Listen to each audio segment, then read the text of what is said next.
Kecelakaan maut yang melibatkan 3 kereta di India pada Jumat 2 Juni telah menewaskan sebanyak 288 orang. Seorang penumpang selamat memberikan kesaksiannya saat kejadian jeritan minta tolong saling bersahutan. Dikutip dari tribunnews.com pada Sabtu 3 Juni, salah satu penumpang kereta yang selamat bernama Vandana Kaleda.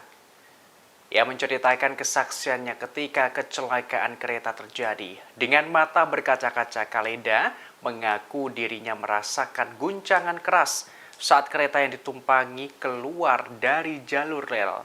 Ia mengatakan saat dirinya keluar dari kamar mandi, tiba-tiba kereta miring. Diungkapkan kondisi semua kacau, sejumlah penumpang mulai berjatuhan. Ia mengaku terkejut dan tidak mengerti apa yang terjadi hingga saat itu bahkan pikirannya berhenti.